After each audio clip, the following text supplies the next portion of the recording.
Graça e paz, povo de Deus. Quem está feliz com Jesus hoje?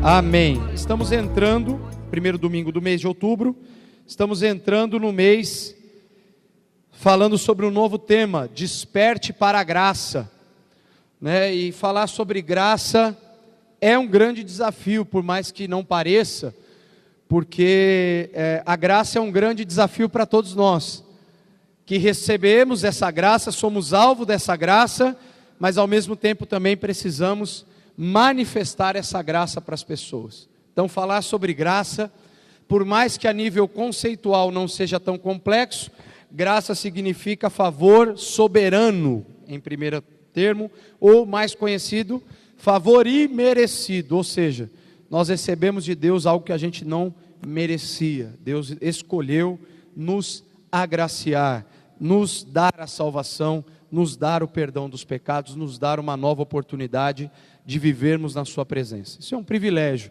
isso é um presente, e que nós temos que saber valer, ou fazer valer, obviamente, com todo o nosso coração. E eu tinha um outro texto, inicialmente planejado para compartilhar, e durante a semana o Senhor tocou o meu coração, através de um texto, que eu achei muito interessante, e quero compartilhar com você nessa manhã. Romanos capítulo 5, versículo 17, diz assim: se pela transgressão de um só, a morte reinou por meio dele, muito mais aqueles que recebem de Deus a imensa provisão da graça e a dádiva da justiça, reinarão em vida por meio de um único homem, Jesus Cristo. Gente, esse texto é um presente. Esse texto é um presente de Deus no que diz respeito à graça. O apóstolo Paulo fala de uma maneira tão profunda e ao mesmo tempo tão clara para nós, desde o início do capítulo 5 de Romanos, aonde ele vai falar da justificação pela fé, que é um dos processos aqui que a gente passa no ato da nossa conversão, do nosso conhecer do Senhor. E esse capítulo 5 de Romanos é um resumo, talvez, de todo o processo de conversão que nós temos o privilégio de conhecer através da mensagem de salvação. O tema da reflexão dessa manhã é efeitos gerados pela graça. Vocês vão perceber que é uma mensagem extremamente simples, mas na minha humilde opinião, extremamente, fundamentalmente necessária, para que nós possamos ter uma consciência muito clara acerca do processo de salvação que Jesus Cristo operou na nossa vida. Talvez não está muito claro, e nós precisamos seguir adiante. Quando reina a morte, os homens são de suas desamparadas vítimas. Quando Cristo reina, os homens partilham da vida, da sua ressurreição e da glória da sua realeza. O que eu quero dizer com isso? Quem reina sobre nós faz toda a diferença. O reino humano só produz morte, porque a Bíblia diz que em nós habita a natureza do pecado, ou seja, nada que provém absolutamente de nós tem algo bom para oferecer a qualquer outro tipo de pessoa. Porque se nós temos uma natureza pecaminosa, por nós mesmos, nós não poderíamos oferecer nada de bom para ninguém. Mas ao mesmo tempo que quando Jesus reina sobre nós, tem muita coisa boa para a gente oferecer para as pessoas. E quando Jesus manifesta o seu reino na nossa vida, essa vida de ressurreição, ou essa novidade de vida que nós temos a partir de Jesus, nós falamos hoje isso na classe de novos membros aqui, sobre a salvação em Cristo. Nós temos então o privilégio de experimentar uma novidade de vida, nos tornarmos uma nova criatura, de termos algo novo através de Jesus. Então, se graça é algo que a gente não merece, o ponto zero da mensagem, que nem está aqui, é que essa salvação foi o maior presente que a humanidade já pôde ter recebido na sua vida. Eu me lembro, e isso é um fato engraçado, meu pai e minha mãe ririam se estivesse aqui hoje de manhã, eles iam se lembrar dessa história, meu pai conta muito ela. No Natal, eu devia ter talvez, sei lá, uns 6 ou 7 anos de idade. Eu me lembro da situação, eu não me lembro do todo. O meu pai conta que ele tinha ido para o exterior e comprado um monte de brinquedo diferente. Naquela época, aí na 88, 87, 88, as coisas importadas era tudo difícil de chegar, só se você tinha ido viajar, então era uma coisa muito inédita. Não era tão fácil quanto hoje, que você tem acesso a qualquer coisa que tem lá fora, é muito diferente. E meu pai conta que ele tinha comprado uns brinquedos muito diferentes para aquela época. E eu e meus primos, meus irmãos, estava todo mundo ali, alienado, ali louco da vida, vendo tudo aquilo que estava acontecendo. E ele relata que de repente o meu avô chega com aqueles caminhões de madeira gigantes e trouxe um para cada neto. E aí o que aconteceu?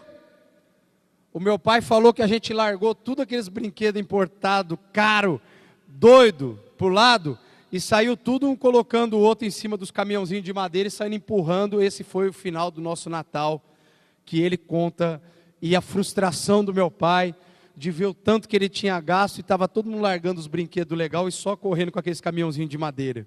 Sem desprestigiar o caminhãozinho, obviamente. Mas, o sentimento que meu pai conta, ele fala: vocês largaram tudo para brincar com os caminhãozinhos que o seu avô tinha trazido. E por que eu estou usando esse exemplo aqui? Porque presente é assim mesmo. Presente tem gosto, né? Então, de repente, você ganhou no seu aniversário uma camisa, ou um sapato, ou um acessório, ou qualquer outra coisa, e você pode gostar ou não daquilo, concorda? Você pode pegar e falar: olha, eu não gostei da cor, e aí normalmente vem com a etiqueta, né? E você pode ir lá na loja que você ganhou o presente da pessoa, e de repente você não gostou da cor. Ah, a camisa é azul, eu prefiro ela amarela, ou eu prefiro ela roxa, ou preta, e eu vou então pegar uma outra cor, ou o tamanho não serviu, precisa ser maior ou menor, e assim por diante. Presente é assim normalmente. Só que é engraçado, porque quem dá o presente diz assim: olha, fica à vontade, se você não gostar e quiser trocar. Mas no fim da história, quem dá o presente fala o seguinte: olha, você fica à vontade, tá? Fica à vontade, pode trocar. E lá por dentro a pessoa está dizendo assim: eu não acredito que essa pessoa vai pegar e trocar o que eu escolhi para ela. Tudo bem, eu sei que nenhum de vocês nunca se sentiu assim. Vocês são muito tranquilos. Eu só vou colocar a culpa para mim, vai mais fácil. Não vou transferir isso para ninguém, né? A gente fica lá: puxa vida, mas por que tinha que trocar? Deu tanto trabalho para escolher, por que agora não gostou, né? Aí a pessoa diz: não, quando é tamanho tudo bem, né? Aí ok, eu não acertei. Mas a cor era maravilhosa. Por que essa pessoa quis diferente? Ela não tem bom gosto. Ou seja, presente. Presente é algo que, se você deu, você não tem mais domínio sobre ele. Mas é tão engraçado que a gente se apega ao que a gente quer dar. Você quer continuar dono do presente. Quer um exemplo maior?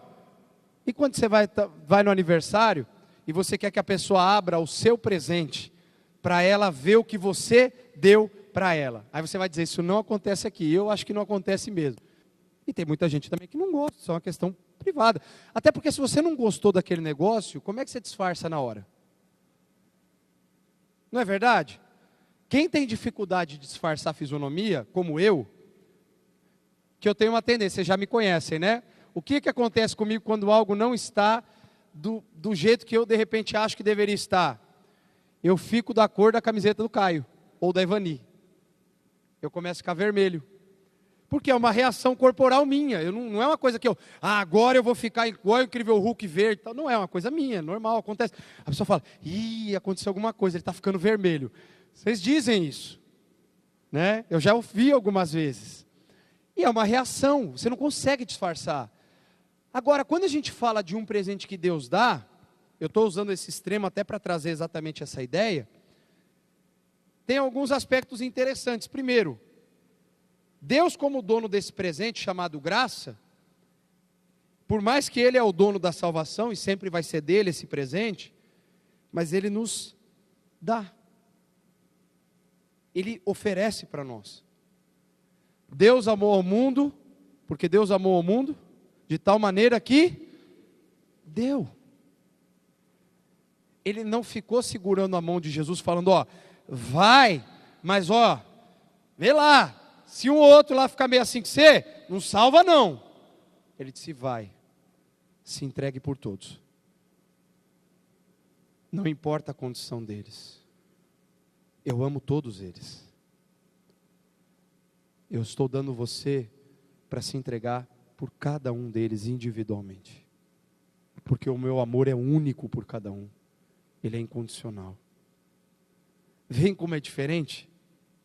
Por mais que presente é um negócio legal, o dono do presente é muito diferente. Porque Deus, quando nos deu o seu Filho, Ele não avaliou gostos, Ele não avaliou endereços, Ele não avaliou contextos, Ele só olhou para corações destruídos pelo pecado, por vidas que estavam totalmente afastadas do seu amor, da sua presença.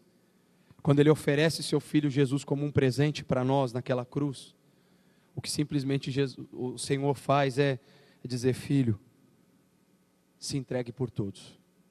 Mesmo que nem todos queiram receber o presente, mas eu quero dar o presente para todo mundo. Dito isso, e quando a gente fala então de graça, desse presente maravilhoso, desse favor imerecido, e numa das traduções, eu estava estudando essa semana, diz que é um favor soberano.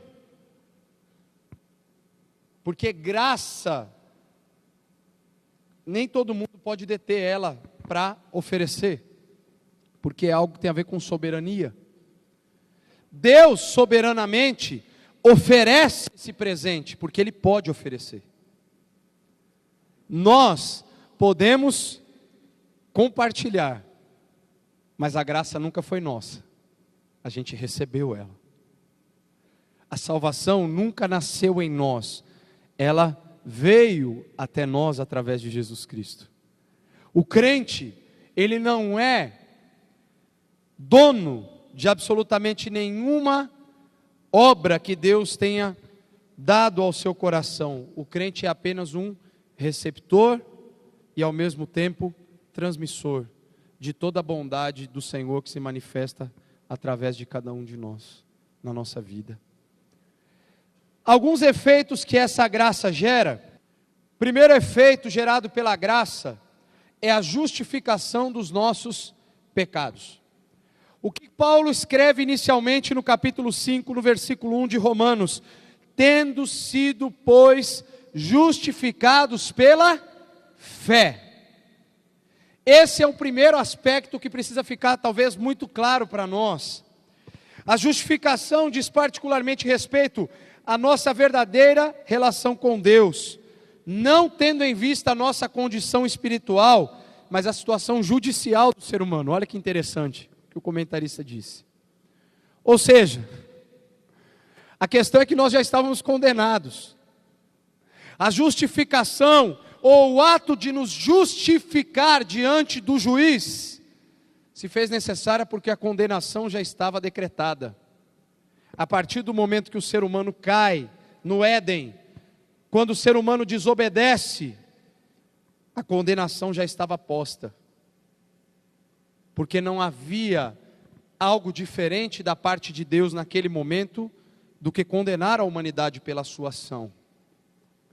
Então, se a condenação já era um fato, e é tão interessante que a condenação e a promessa de um bom advogado acontecem no mesmo momento, lá em Gênesis 3. Porque Deus disse para o homem: olha, da tua descendência o negócio vai ser ruim. Vocês vão colher com dificuldade, vocês vão trabalhar com dificuldade, a vida vai ser difícil. Vocês vão enfrentar problemas porque o pecado entrou na vida de vocês.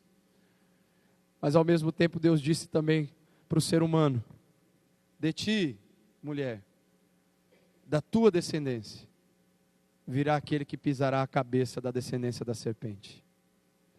Pensa que interessante que no mesmo momento, onde Deus diz que a razão do pecado, o resultado do pecado geraria a morte, a destruição, ao mesmo tempo ele diz, ok, mas eu vou encaminhar uma história, um trajeto, para que um bom advogado possa defendê-los diante do justo juiz.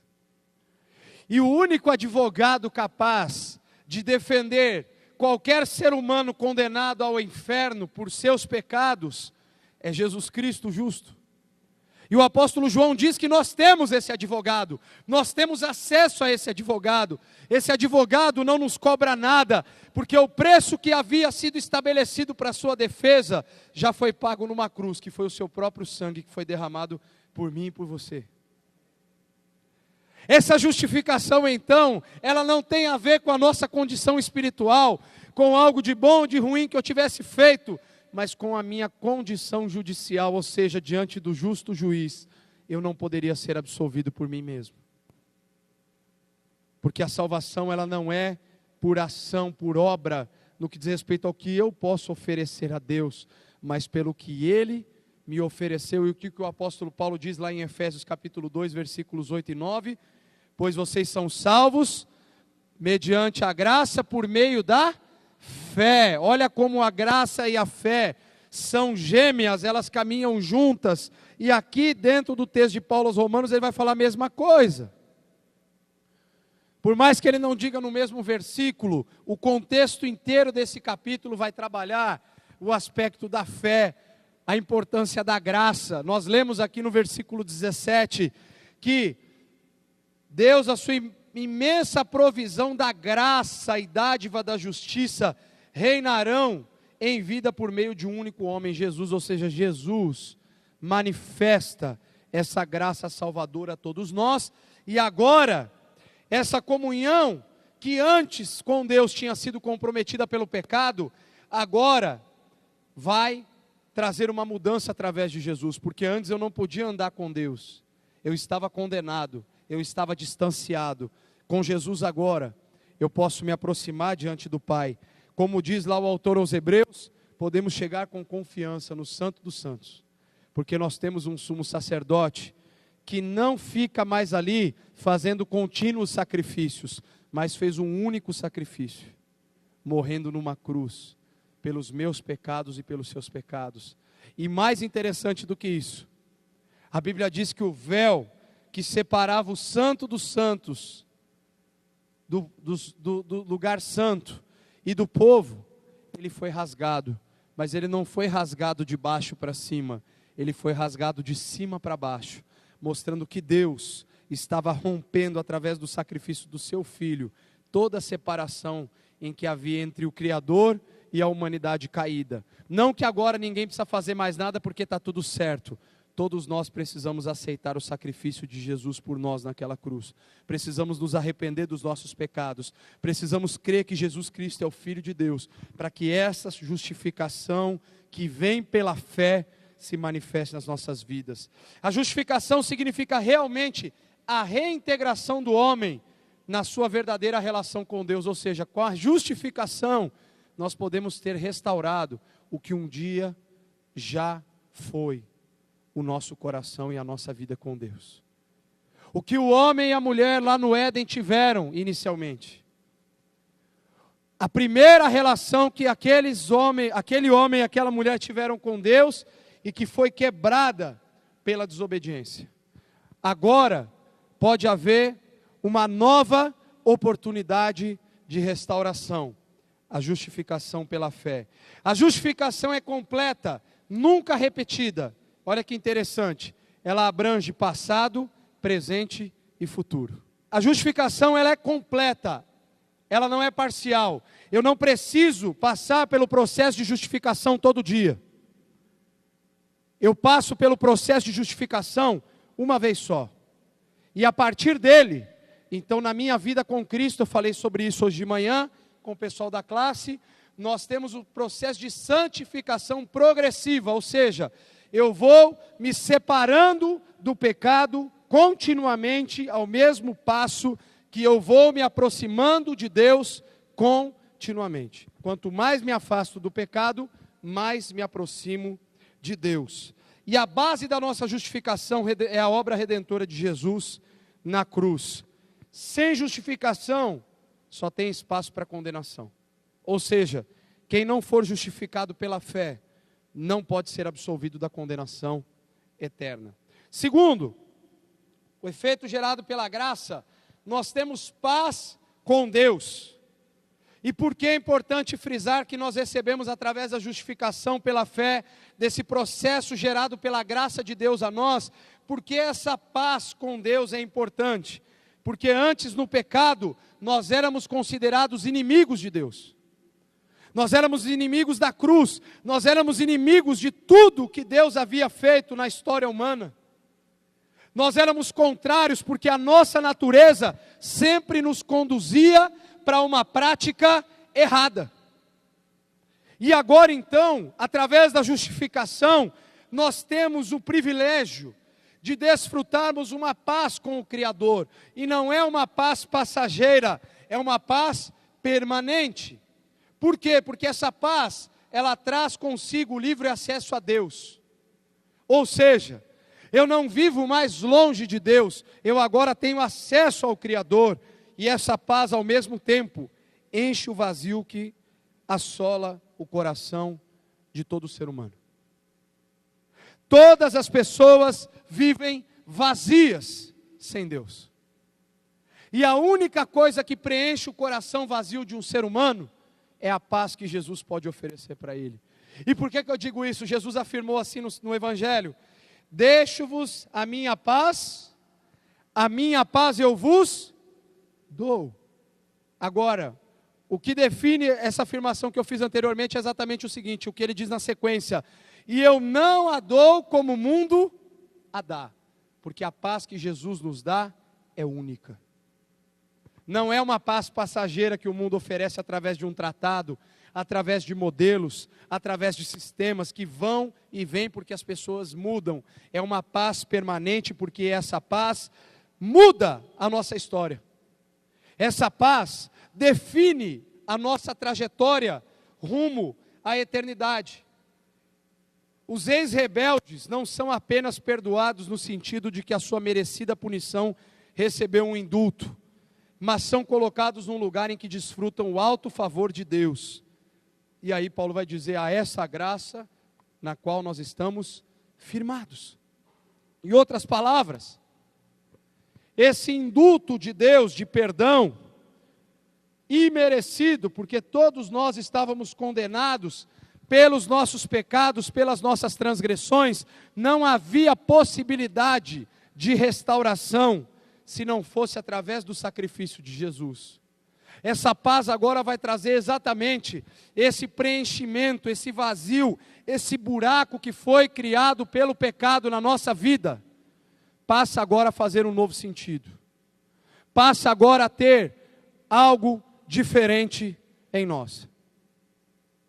Nós precisamos ter uma novidade de vida, nós precisamos ter um novo padrão a ser vivido. E essa paz, ela produz exatamente esse aspecto.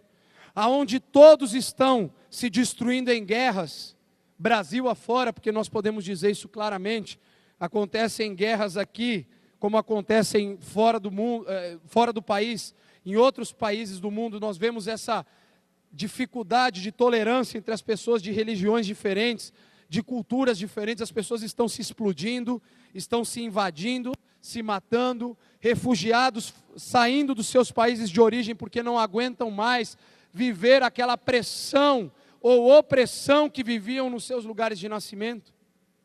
Gente, isso é destruição, isso é falta de paz, isso é falta da verdadeira paz que só Jesus pode oferecer para o coração aflito. E enquanto nós não entendermos essa paz, nós vamos viver muitas vezes inquietos. O ser humano vive uma das fases de maior inquietude na sua vida, porque não sabe lidar com a falta de paz.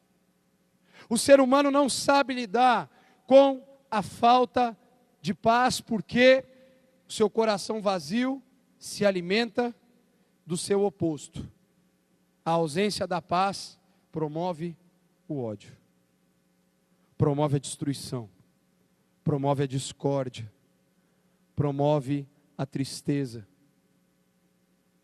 E a Bíblia diz que quem promove tudo isso é o diabo. Jesus disse lá em João 10:10, o ladrão vem apenas para roubar, matar e destruir.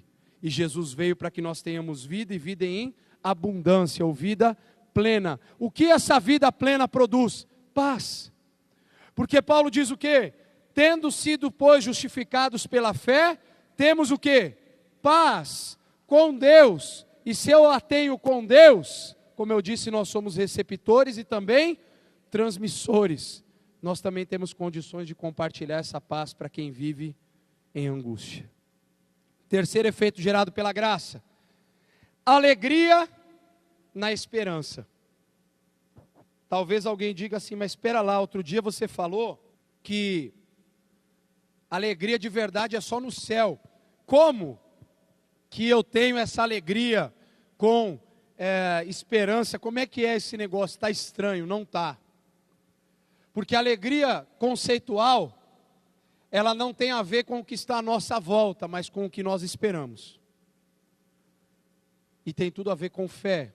Porque o autor aos Hebreus vai dizer lá no capítulo 11, ora, pois a fé é a certeza do que nós esperamos, mas não do que a gente vê. A gente não pode tocar o aspecto da fé. A fé tem a ver com esperar, com esperança de que algo nos aguarda na eternidade, um lugar, alguém que vai reinar sobre esse lugar, que é o Senhor.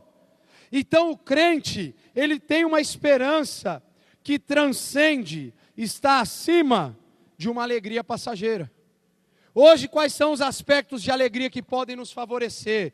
Você ter um bom trabalho, uma boa casa, um bom carro, uma boa roupa, você poder comer num lugar diferente, e não há nada de errado com isso. Mas tudo isso é circunstancial. Hoje você pode estar com uma grana na sua conta e sair para comer com a sua família. Daqui 1 mês ou 5 meses você pode ter um revés financeiro e você não ter mais esse dinheiro para poder sair para ir para esse lugar que te fez feliz no momento. Isso é circunstancial. Você pode ter como não ter. Agora, a alegria conceitual é algo que, independentemente das circunstâncias, permanece, prevalece e cresce. Por quê? Porque a esperança do céu não diminui. Para a vida do crente, e isso eu posso perceber conversando com alguns irmãos mais velhos, eles me dão exatamente essa sensação, de que quanto mais tempo você anda com Jesus, mais esperançoso você fica nele. Você aprende a esperar mais em Jesus do que em qualquer coisa à sua volta, porque a própria vida já te ensinou que não dá para esperar nada dessa vida, porque tudo nessa vida passa, as injustiças acontecem, mas Deus permanece. Deus continua sendo bom, continua ao nosso lado. Não só isso, olha o que diz o versículo 3 e 4. Mas também nos gloriamos nas tribulações. Isso aqui é alegria conceitual. Porque sabemos que a tribulação produz perseverança. A perseverança, um caráter aprovado. E o caráter aprovado, esperança. Olha só. 2 objetos aqui dessa alegria que eu quero deixar para você. Primeiro, esperança da glória de Deus. Eu me alegro porque eu espero pela manifestação da glória de Deus em todos os aspectos. É mediante Cristo que eles entram nesse estado de graça, e é também por meio dele que se alegram na esperança da glória de Deus. Enquanto seu povo permanecer em corpos mortais, ela continuará sendo uma esperança. Ou seja, sabe por que o pessoal diz, eu não estou aqui explicando teologicamente essa expressão, mas ela tem sentido, quando diz que a esperança é a última que morre, porque depois que você morreu não é mais esperança. Aí aconteceu, seja o que for. No nosso aspecto aqui, a esperança do céu é a última que morre, porque o dia que nós morrermos, a esperança não vai mais ser necessária, porque nós já estaremos com o Senhor por todo sempre. Olha como então isso passa a fazer sentido para nós.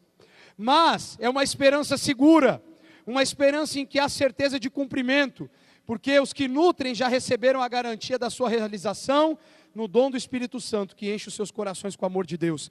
Todo dia eu espero pelo céu, Porque o Espírito Santo me confirma todos os dias que vale a pena esperar pela manifestação do céu.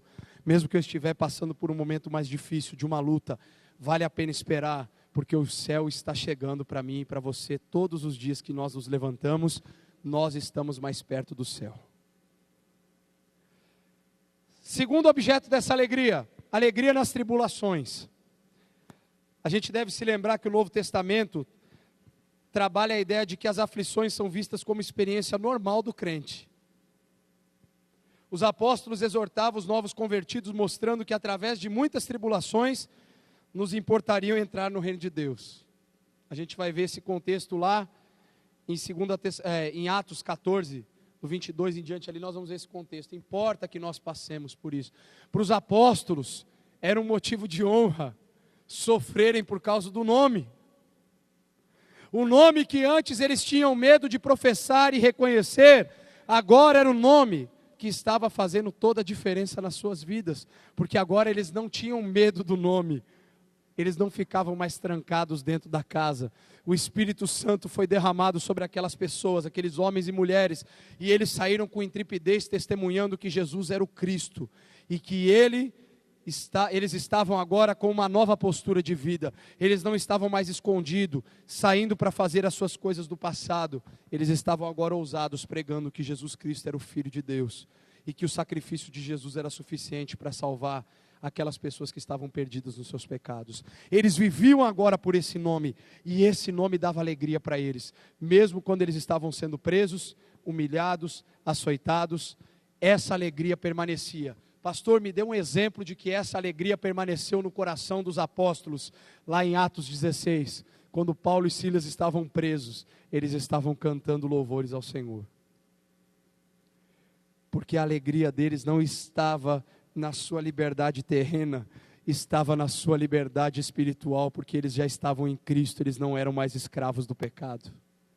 Eles não eram mais uma marionete nas mãos do diabo, porque agora eles haviam conhecido a graça de Jesus. Eu quero caminhar para a conclusão com mais dois efeitos que a graça gera. O primeiro deles, agora para finalizar, o Espírito Santo conosco. Como eu disse, o Espírito Santo nos enche.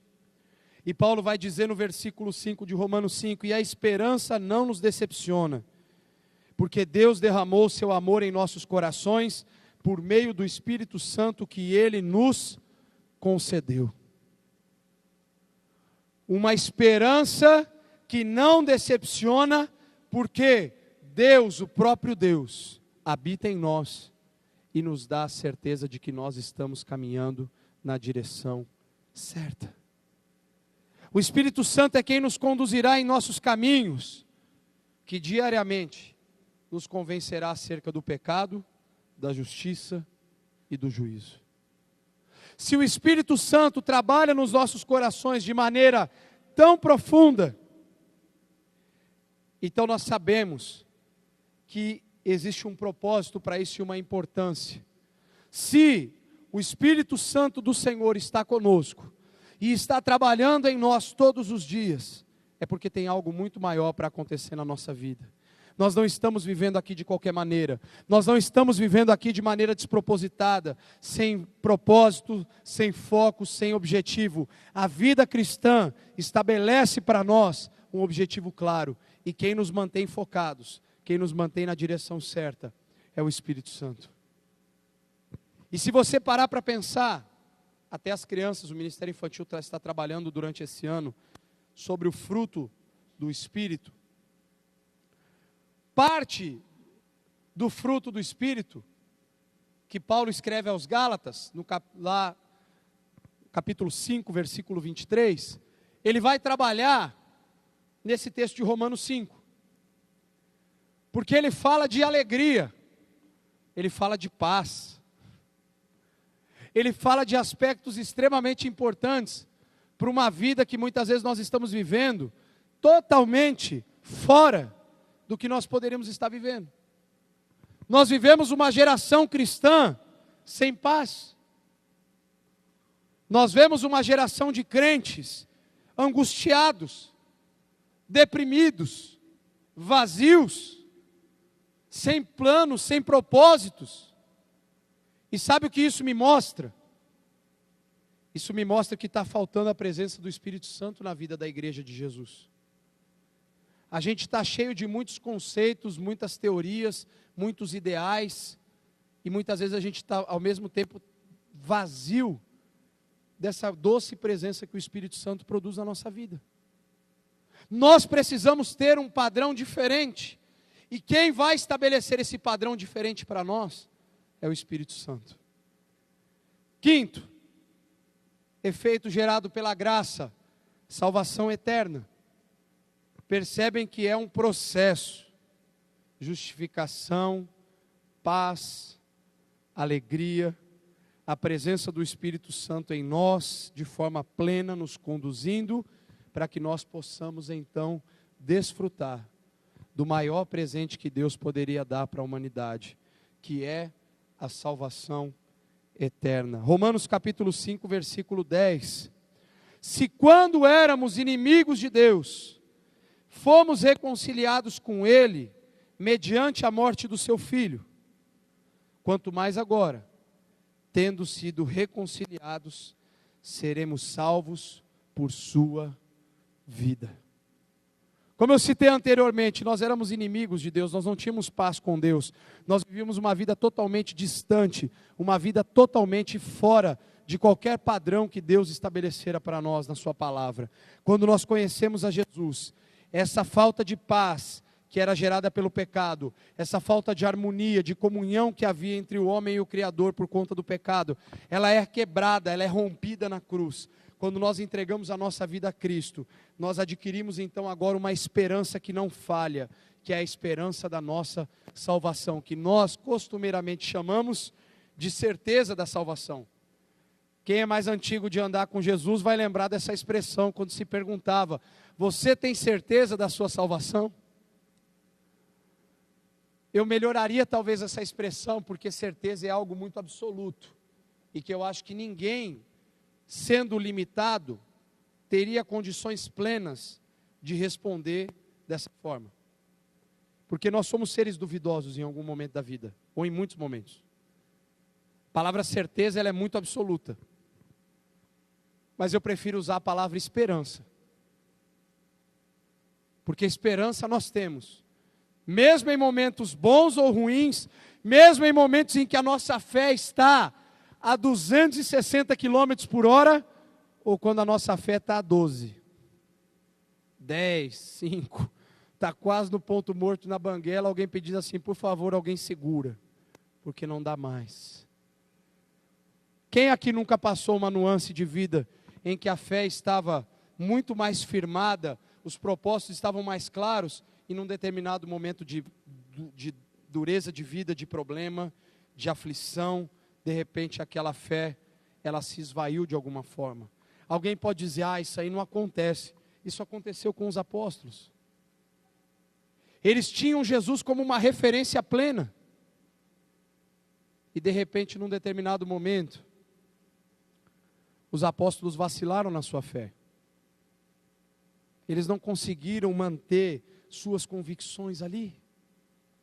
Eu não estou dizendo que essa conduta está correta, mas é o que naturalmente acontece conosco, porque nós, é óbvio, eu não estou aqui contra, agora quem fala de certeza de salvação está errado, não é isso.